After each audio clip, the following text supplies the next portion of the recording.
Warrant issue हो सकता है, आपकी 14 दिन की जेल हो सकती है। साथियों, अगर आप हमारे साथ टेलीफोनिकली जुड़ना चाहते हैं तो हमारी एक पेड सर्विस है 9306347314। ये हमारा नंबर है और ये हमारी पेड सर्विस है 9306347314। ये आपके स्क्रीन पे कमेंट बॉक्स में नंबर आया हुआ है और ये हमारा व्हाट्सएप नंबर है। इस पर डायरेक्ट कॉल करेंगे कोई नहीं उठाएगा, इसको सेव करके व्हाट्सएप कॉल करेंगे कोई नहीं उठाएगा, इस पे व्हाट्सएप मैसेज करेंगे तो तुरंत प्रभाव से रिप्लाई आ जाएगा आपके पास। आपको पता लग जाएगा कैसे आप हमारे साथ टेलीफोनिकली जुड़ सकते हैं, सारा क्या प्रोसेस है। साथियों, जैसे कि हम लोक अदालत की बात कर रहे थे, कुछ हमारे यहाँ लोक अदालत का मतलब क्या है। सबसे पहले तो लोक अदालत का मतलब है समझौता अदालत। अलग अलग नाम, जैसे राष्ट्रीय लोक अदालत। ये जो बेसिकली इसका काम है कॉम्प्रोमाइज करवाने का काम है। वो बैठते तो यहाँ जज साहब ही हैं। अब कोई बैंक एनबीएफसी कंपनी ने केस कर दिया किसी के ऊपर और वो उसको लोक अदालत में लेगी। अब जो आम आदमी है उसको पता नहीं, वो अदालत का नाम सुनते ही डर जाता है। वो ये सोचता है कि भाई नोटिस आ गए, अब तो मेरी जेल होगी, नहीं जाऊंगा तो मेरे पास पैसे नहीं है, मैं वकील कहाँ से करूं। अब कुछ क्या है कि एक आधे बीच में चवन्नी छाप हैं जो ये यूट्यूबर बन चुके हैं टकले, जो नाम मैंने क्या रखा था, काला मिर्चा, जो पहले अखबार लगा के न्यूज़पेपर लगा के पीछे लोगों को स्पीच देते थे, लोगों को बताते थे, उनको सलाह देते थे। नीम हकीम खतराए जान। अरे जिसको अपने आप ही कैंसर लिगड़ रही हो जिसकी, वो क्या किसी को दवाई देगा भाई? अपनी कांच तो ठीक कर ले पहलो, दवाई तो भी जीव दी है लोगों ने, है भाई। बात यह है जी लोक अदालत की। ऐसे इनके गफलत फैला रहे हैं, समाज में भ्रांति फैला रहे हैं, डर फैला रहे हैं, भय वह पत कर रहे हैं बेअकले, सिर्फ और सिर्फ व्यू लेने के लिए। ऐसे व्यू नहीं मिलते, 200-400 आदमी देख भी लेंगे, उससे कोई होने जाने वाला नहीं है। कुछ टाइम में चवन्नी छाप का काम फिर दोबारा, मैं तो कह रहा हूँ चवन्नी छाप का ही काम शुरू कर ले टकले, जब जाके ये ऐसे नहीं कोई जान से भी आएगा। अमरदीप का अध्ययन आ चुका है यूट्यूब पे, जल जला आ चुका है। यहाँ हर तरह की डिसेंट एडवाइस दे रहे हैं हम लोगों को, बता रहे हैं उनके राइट्स बता रहे हैं, उनके अधिकार बता रहे हैं। डरे घबराए नहीं। सबसे पहले तो आपके पास नोटिस आ गया कोई बात नहीं, अगर दूसरी कोर्ट का भी आ गया यार, लोक अदालत को भी छोड़ दे, सिविल कोर्ट का आ गया, क्रिमिनल कोर्ट का कैसा भी नोटिस आ गया, डरे घबराए नहीं। आपके पास पूरे राइट्स हैं अपना केस लड़ने के। चाहे आपके पास वकील भी ना हो, ना पैसे हो चाहे आपके पास वकील करने के, आप डायरेक्ट भी अपना केस लड़ सकते हैं। चाहे वो 751 को सबसे छोटा हो और चाहे 302 को, आदमी मारने का भगवान ना करे आपके हाथ से कोई कत्ल हो गया या आपके ऊपर कत्ल का, मर्डर का भी आरोप लग गया, तो भी आप कोर्ट में जाके अपना केस खुद से लड़ सकते हैं। संविधान ने हमारे आपको ये इजाजत दी है। आपका भी संविधान, हमारा भी एक ही है क्योंकि हम सब भारतवासी हैं। तो जो हमारा संविधान है वो हर आदमी को उसने राइट्स दिए हैं, अधिकार दिए हैं कि वो चाहे तो अपना केस खुद लड़ सकता है, लेकिन आप किसी और का केस नहीं लड़ सकते। आप अपने भाई का, माँ का, बाप का, बहन का, बीवी का, बच्चों का आप नहीं लड़ सकते। अगर बीवी बच्चों का, भाई का, माँ का, बाप का लड़ना है तो आपको एडवोकेट करना पड़ेगा, अधिवक्ता करना पड़ेगा, वकील करना पड़ेगा। आपको अपना केस खुद से लड़ना है, आपके ऊपर रजिस्टर्ड हो रहा है, चाहे सिविल है चाहे क्रिमिनल है, आपके पास पूरे राइट्स हैं। एडवोकेट एक्ट 1961 में कानून बना है कि आप अपना केस खुद लड़ सकते हैं, कोई दिक्कत नहीं है उसमें। आपको कोई डिग्री की जरूरत नहीं है, भले आपने 5वीं क्लास का रखी हो। यह भी नहीं है कि भाई ग्रेजुएशन होनी चाहिए, बीए होना चाहिए, एमए होना चाहिए, पीएचडी होना चाहिए, भाई वकालत की डिग्री ना होते हुए पढ़ा लिखा होना चाहिए। बस आप अपना केस लड़ ले जाके। आपके केस में आपसे बड़ा वकील दुनिया के अंदर कोई नहीं है। आप चाहे सारे देश का सबसे बड़ा वकील भी करेंगे तो आप ये समझो उसके पास सैकड़ों केस हो रहे हैं, उस वकील साहब के पास। भाई जितना उसको बताएंगे उसको 99% ही याद रहेगा, 100% नहीं याद रहेगा, और आपको तो अपना केस 100% ही रहेगा।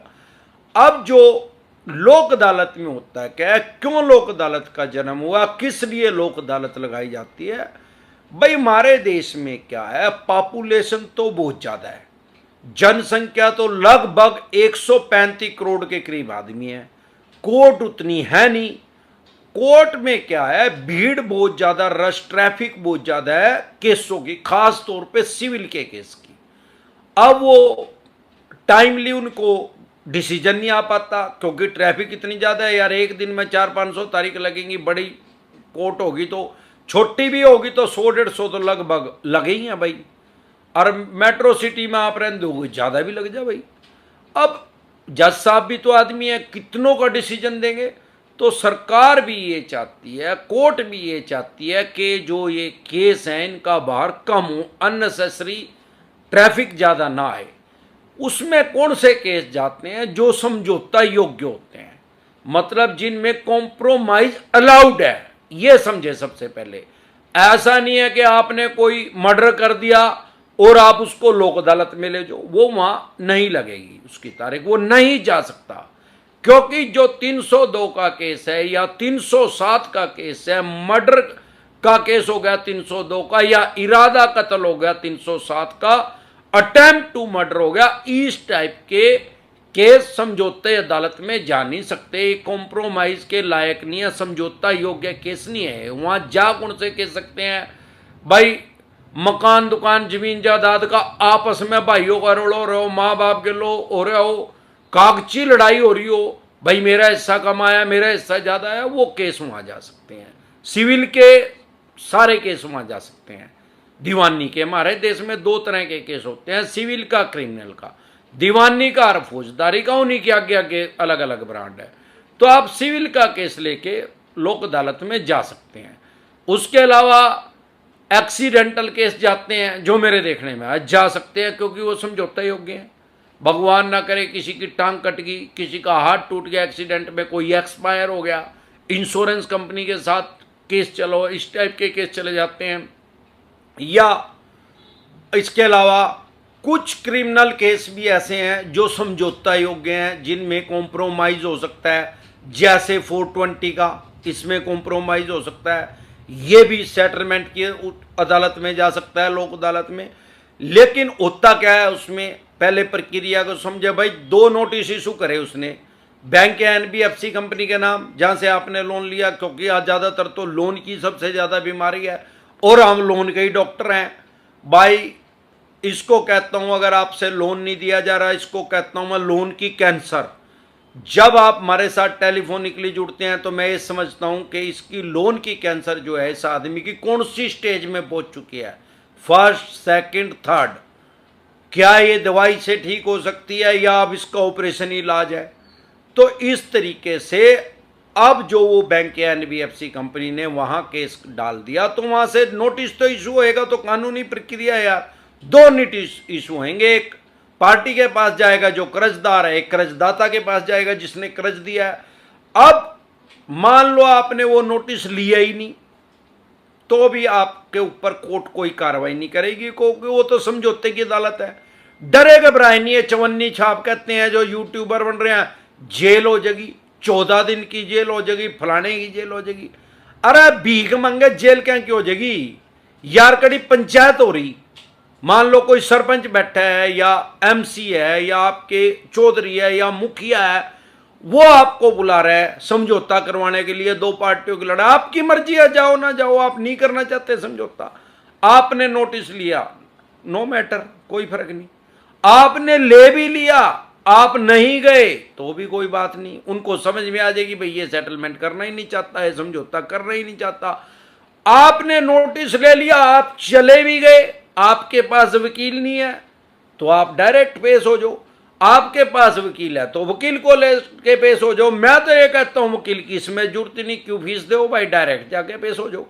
अब जब आप वहां डायरेक्ट जाके पेश हो जाएंगे तो उस बैंक या एनबीएफसी कंपनी का एक रिप्रेजेंटेटिव जो उसको रिप्रेजेंट कर रहा है, बैंक या एनबीएफसी कंपनी को, वो भी आपको आदमी मिलेगा। तो वहां जज साहब यही बोलेंगे भाई आपस में बातचीत कर लो भाई। अब मान लो आप कह रहे हैं भाई मैं तो 25% में सेटलमेंट करूंगा, बैंक एनबीएफसी कह रही 55% में करूंगा भाई।